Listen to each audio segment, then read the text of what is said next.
नमस्ते, स्वागत है आप सभी का रेखा की रसोई में। तो जैसा कि आप जानते हैं होली आने वाली है, तो आज हम बनाएंगे आटे का मालपुआ। तो चलिए चलते हैं अपनी रेसिपी की ओर। आटा का मालपुआ बनाने के लिए हमने यहाँ पे 2 छोटी कटोरी आटा लिया है। यहाँ पे हमने 1 कटोरी चावल का आटा लिया है और 1 कटोरी चीनी लिए हैं। और यहाँ पे हमने लगभग 2 चम्मच के बराबर किशमिश और 2 चम्मच काजू लिए हैं। काजू को हम काट लिए हैं। और यहाँ पे हम 2 पिंच के बराबर खाने वाला मीठा सोडा लिए हैं। तो चलिए अब इसका घोल बनाते हैं। यहाँ पे हम एक बर्तन ले लेते हैं और इसमें हम सबसे पहले आटा को डालेंगे। उसके बाद हम चावल का आटा डाल लेंगे। फिर हम इसमें चीनी डाल लेंगे। चीनी आप अपने मिठास के अनुसार डालिएगा, जितना आपको मीठा पसंद है। फिर इसमें हम किशमिश डाल लेंगे। फिर इसमें हम काजू कटा हुआ डाल लेंगे। फिर इसमें हम खाने वाला सोडा डाल लेंगे। अब इसको हम अच्छी तरह से मिला लेते हैं। तो चलिए इसे हम मिला लेते हैं, उसके बाद मिलते हैं आपसे। देखिए हमने सारी चीज़ों को अच्छी तरह से मिला लिया है। अब इसमें हम दूध डालेंगे।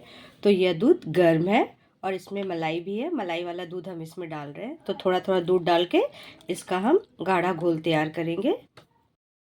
आप चाहे तो इसे पानी से भी घोल सकते हैं, पर हम इसे दूध से घोल रहे हैं।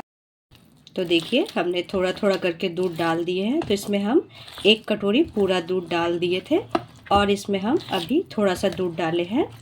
तो जितना लगेगा घोल में हम उतना दूध डालकर घोल को अच्छी तरह से मिला लेंगे। तो चलिए इसे अच्छी तरह से मिला लेते हैं, फिर आपसे मिलते हैं। तो देखिए हमने घोल तैयार कर लिया है। तो घोल हम एकदम गाढ़ा तैयार किए हैं। तो इस घोल को बनाने में 1 कटोरी और थोड़ा सा दूध इसमें लगा था। चलिए घोल तैयार हो गया है। अब इसमें हम 2 केले को, पका हुआ केला है, इसको हम ग्रेट कर कर डाल देंगे इसके अंदर।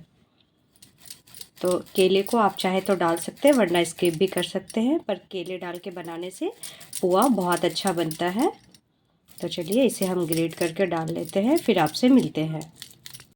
देखिए हमने दोनों केलों को ग्रेट करके इसमें मिला लिया है।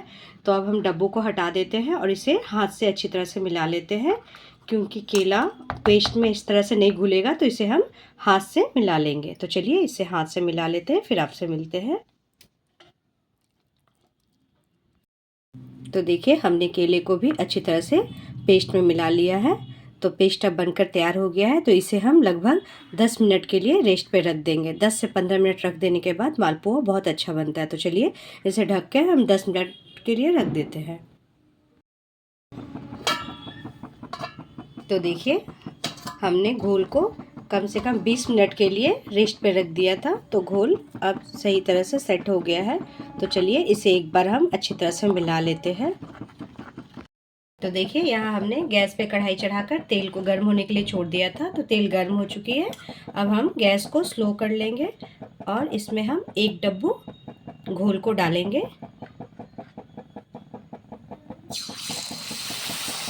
हम 1 डब्बू घोल को डालकर इसे छोड़ देंगे।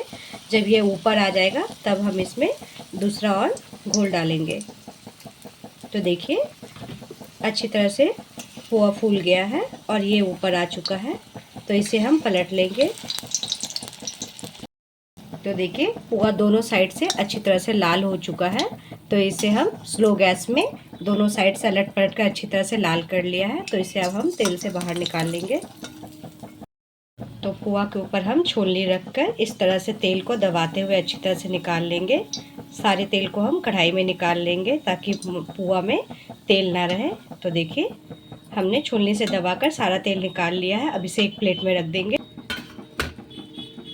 तो देखिए एक पुआ बनकर तैयार हो गया है। तो अब हम दूसरा फिर कढ़ाई में घोल डालेंगे। फिर हम 1 डब्बू घोल को डालेंगे। तो देखिए हमने एक और पुए के लिए घोल डाल दिया है। तो गैस को स्लो रखेंगे, स्लो गैस में इसे बनाएंगे।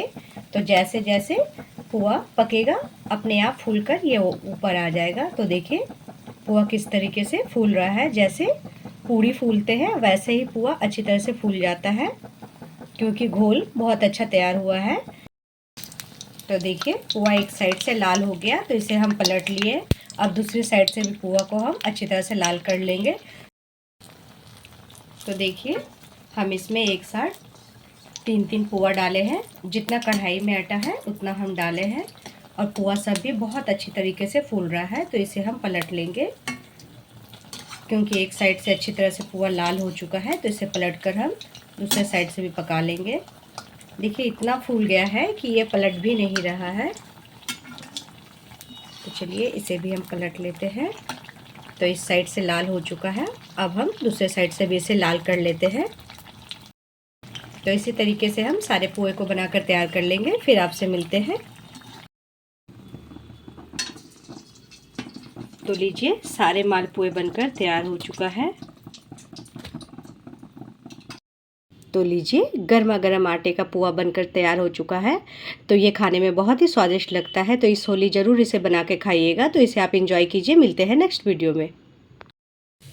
अगर आपको ये रेसिपी पसंद आए तो मेरे चैनल को लाइक, सब्सक्राइब और शेयर करना ना भूलें। धन्यवाद।